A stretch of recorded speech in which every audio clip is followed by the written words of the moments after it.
Ini pertanyaan-pertanyaan yang cukup sering ditanyakan karena worry sekali terkait dengan konsumsi listrik kalau menggunakan RDF. Jadi yang biasanya menjadi momok teman-teman itu kalau pakai RDF itu adalah satu, konsumsi listrik, kedua konsumsi air terkait dengan dripping. Nah, ini sih sebenarnya ada sedikit salah kaprah ya.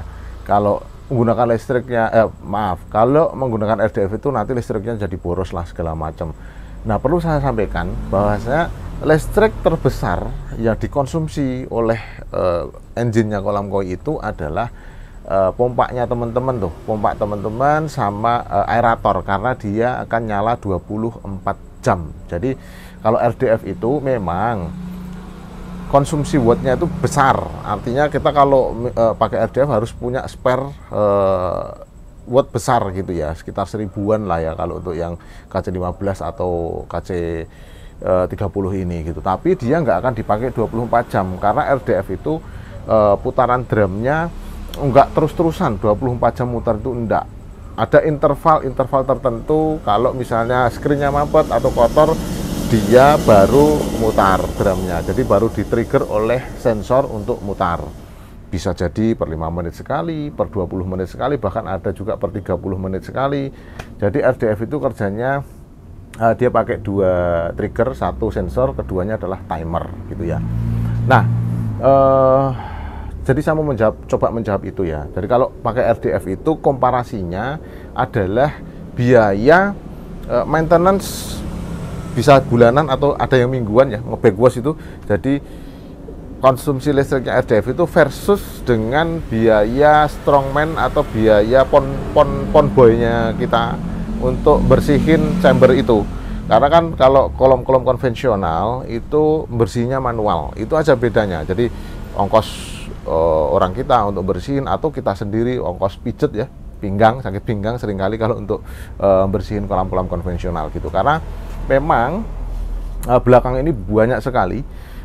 Dan itu sudah pernah saya sampaikan juga bahwasanya level hobi itu biasanya akan meningkat seiring dengan waktu berjalan, apapun hobinya, termasuk di sini dalam hal ini khususnya kolam koi ya, hobi pelihara koi, itu levelnya akan terus meningkat. Hobi motor juga begitu, awalnya coba dulu lah yang biasa-biasa aja gitu. Nah, banyak sekali yang dari kolam konvensional itu pindah ke RDF karena apa? Saat awal-awal hobi mungkin, waduh kalau pakai RDF mahal lah, begini begitu segala macam, dan masih rajin untuk cuci media filter. Kalau kolam konvensional kan mau tidak mau harus rajin cuci media filter. Tapi setelah sekian lama, rupanya mungkin kesibukan waktu atau seiring dengan usia yang udah mulai capek-capek gitu kan, mudah capek lah ya, bukan capek-capek untuk bersih-bersih media filter. Akhirnya ya, tapi nggak bisa dihilangkan untuk hobi kolam koinya, hobi koinya itu nggak bisa dihilangkan. Jadi mau nggak mau harus dibantu dengan mesin supaya lebih praktis ya. Kita tinggal ngasih makan ikan, lihat growth-nya ikan, perkembangan ikan kita mau seperti apa, itu bisa lebih fokus karena nggak capek-capek lagi untuk maintenance airnya. Nah, memang RDF ini fungsinya lebih kepada penjernihan karena dia filter mekanis. Untuk selengkapnya teman-teman bisa terus tonton ya, karena saya akan membuatkan ilustrasi, misalnya kolam sama-sama 30 ton atau kolam sama-sama 15 ton, pakai KC15 seperti apa, pakai KC30 seperti apa, dan atau pakai KC60 bahkan gitu ya. Terima kasih, ini sebagai opening saya. Silahkan di skip kalau memang nggak perlu, tapi kalau sekiranya perlu dan mau menambah ilmu untuk discuss, silahkan ditonton terus. Terima kasih. Halo, ketemu lagi dengan saya di channel Tosin Koi, channelnya edukasi dan diskusi untuk seputar kolam koi ya. Oke, saya mau bahas lagi nih. Seringkali gini teman-teman nanyain, bukan nanyain ya, dalam tanda kutip agak maksa sedikit, karena misalnya kolam 30 ton, kolam only ya, kolam only 30 ton. Saya sarankan pakai KC60 gitu kan, karena bisa atau dapat 2 kali putaran air per jam. Nah teman-teman, loh kalau 30 ton bisa pakai KC30? Bisa, bukan tidak bisa ya. Saya jawab bisa, cuman konsekuensinya ya idealnya dibikin 1 kali putaran air per jam. kalaupun maksa banget, KC30 itu bisa dibikin flow 45.000 liter air per jam gitu. Sama halnya dengan yang rata-rata kolam kan untuk di rumah ya. Kalau di Jakarta itu biasanya ukuran-ukuran sekitar 15-20 ton kolam only ya. Itu selalu saya sarankan KC30. Tapi teman-teman kan KC15 flow-nya bisa 15.000 liter air per jam. Bisa nggak digeber di 30? Ya bisa aja. Artinya gini, harus paham dulu konsekuensinya. Kalau pakai KC15 itu dibikin flow-nya mau 20, 25, bahkan 30 pun sebenarnya bisa KC15. Tapi konsekuensinya saya sampaikan lagi, interval drum itu muternya harus per 5 menit sekali. Misalnya dengan asumsi yang sama, artinya asumsi yang lain itu gini, jumlah ikan populasinya ya, terus ukuran ikan, terus porsi pemberian pakan itu sama. Jadi asumsi yang lain itu semua sama nih. Ada 2 kolam, yang satu pakai KC15, yang satunya pakai KC30 gitu ya. Konsumsi penggunaan listriknya itu akan hemat yang memakai KC30 gitu ya. Kenapa? Karena nah ini nih kebetulan kita ada nih KC60, di sini ada KC15 new model juga ya. New model ini KC30. Karena apa? Ini Mas Anas coba mendekat. Kalau drumnya KC15 itu segini nih ya. Jadi lebar drumnya kurang lebih sejengkal saya. Lebih dikit lah, bukan kurang lebih, tapi lebih dari sejengkal saya nih. Ini KC15. Lebarnya segini. Kalau KC30 ini KC30 tuh hampir 2 jengkal saya. Terus diameternya KC30 juga lebih besar. Artinya apa? Kalau dengan KC30 dia kan santai. Ini mampet nih, asumsi mampet. Pasti dengan asumsi yang lain-lain sama tadi, lebih cepat mampet kalau drumnya KC15 karena dia lebih kecil.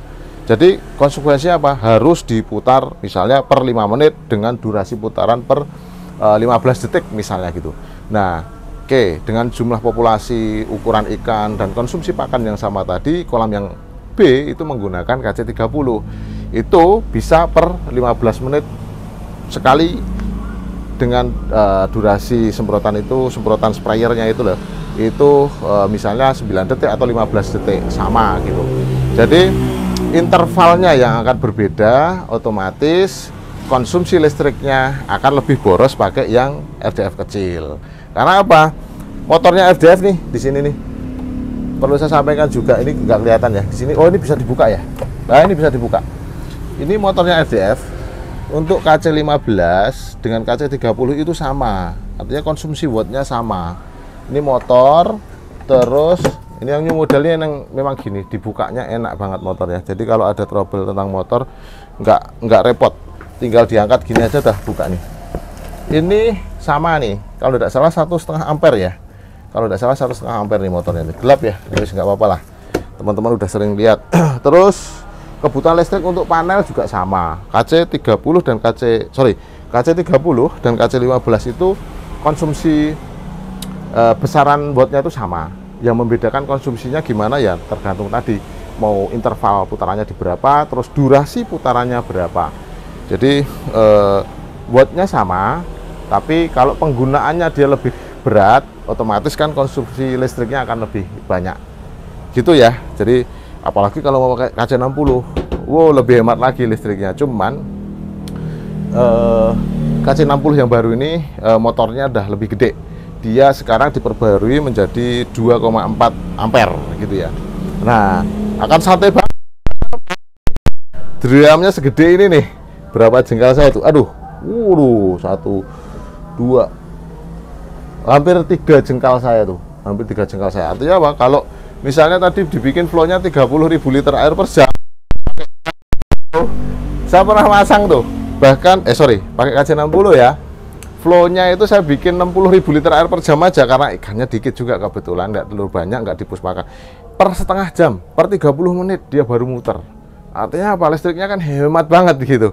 Per 30 menit. Lah kalau KC60 dibikin flow-nya cuma 30.000 liter air per jam, Saya belum pernah masang sih, tapi saya yakin 1 jam baru muter sekali aja masih aman dia, karena screen-nya lebar, diameter drumnya juga gede gitu.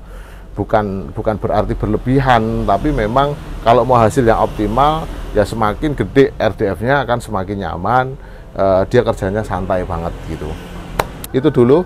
Kalau ada teman-teman yang mau nanyain, silahkan bisa via kolom komentar atau bisa lewat Instagram @tosin Koi.